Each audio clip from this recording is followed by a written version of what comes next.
Assalamualaikum warahmatullahi wabarakatuh. Perkenalkan, nama saya Amalia Febiana dengan NIM 08011128253061.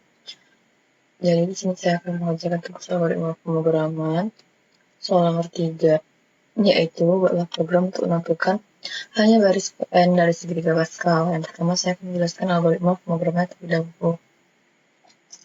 Dimulai dengan terus deklarasikan variabel n sebagai jumlah baris segitiga Pascal, I sebagai indeks baris, J sebagai penghitung baris, kemudian K sebagai indeks kolom atau nilai dalam baris. Tampilkan pesan masukkan jumlah baris, kemudian tampilkan nilai N dari pengguna.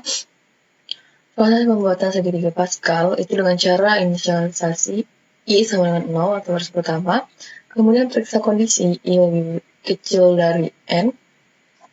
Jika benar, lanjut ke langkah 7, jika salah, lanjut ke langkah 22.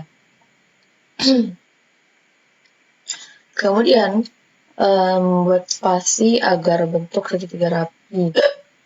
Maaf, dengan cara ini inisialisasi J sama dengan 0. Periksa kondisi J kurang dari N-1 jika benar cetak spasi.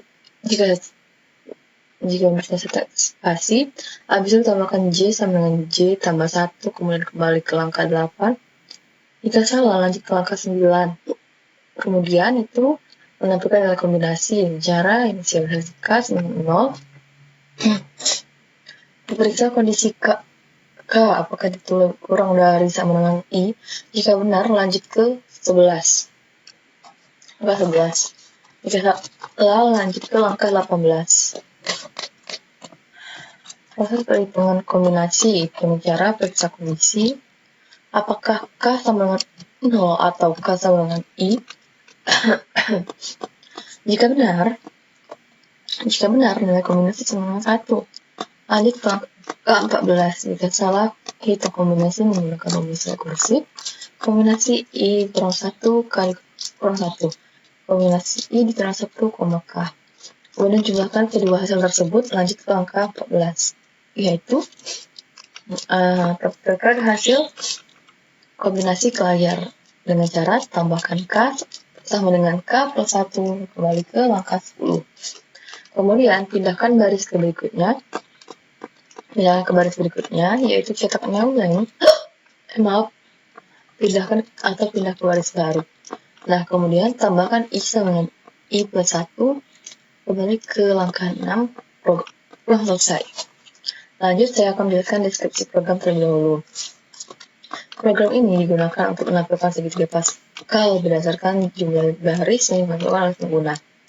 Nilai dalam segitiga dihitung menggunakan rumus kombinasi secara rekursif. Setiap baris dicetak menggunakan perulangan dengan tambahan spasi di awal agar membentuk tampilan segitiga yang rapi. Fungsi kombinasi n maka itu digunakan untuk menghitung nilai setiap elemen pada segitiga Pascal. Nah, ini penjelasan programnya, guys. Kemudian ini penjelasan dari programnya. Lanjut. Program dimulai dari main atau menu utama. User diminta memasukkan nilai n. Kemudian program memanggil fungsi hitung atau 1,n untuk menghapus hasil. Fungsi hitung i n bekerja secara rekursif. Jika i lebih besar dari n, maka berhenti dan mengembalikan 0. Jika tidak, maka hitung faktorial i dikali dengan n kurang i ditambah 1. Lalu ditambah hasil dari hitungnya, yaitu i tambah 1, n.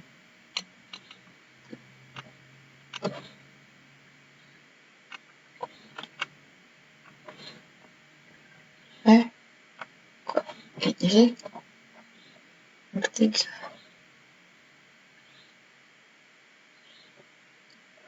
Nomor 3 tuh ini studi code-nya yang pertama. Maaf guys, tadi salah. Studi code-nya yang pertama itu adalah deklarasikan dulu variabel berdata integer, yaitu variabel n, hasil. Cetak masukkan nilai n, habis itu kita input di variabel n. Hasil itu diisi dengan hitung 1,n, kemudian cetak hasil kemudian selesai. Variabel n, i itu dengan bentuk data integer kita deklarasi lagi.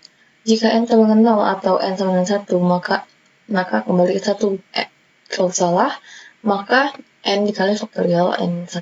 Itu selesai kita kondisi. Habis itu, if i lebih besar dari n, maka return 0. Kalau misalnya selain itu salah juga, maka return faktorial i kali n 1 plus 1. Habis itu ditambah dengan hitung i tambah 1, n itu.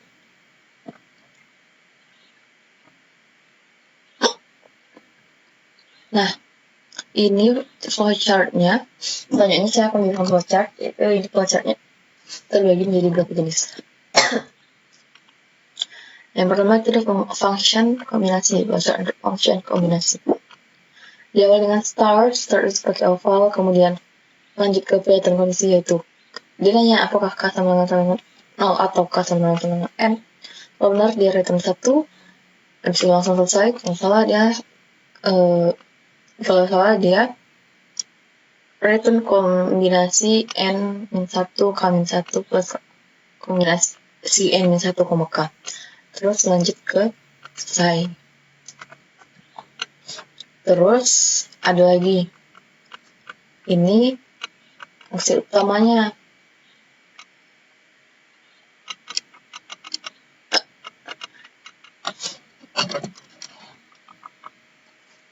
Nah, ini start diawali dengan start pakai oval, kemudian kita input n dengan jajar genjang, kemudian i sama dengan 0 to n 1. Kalau benar dia langsung ke j sama dengan 0 to n 1 to n i min 1. Kalau salah dia langsung selesai.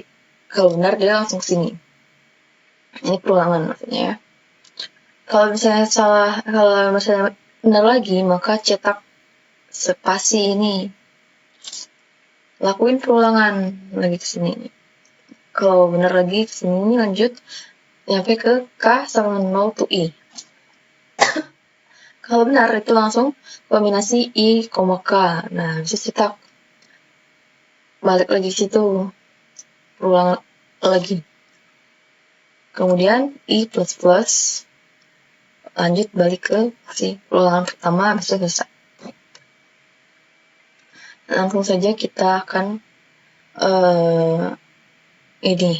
menjelaskan kodenya terlebih dahulu. Sebentar ya. Nah, teman-teman.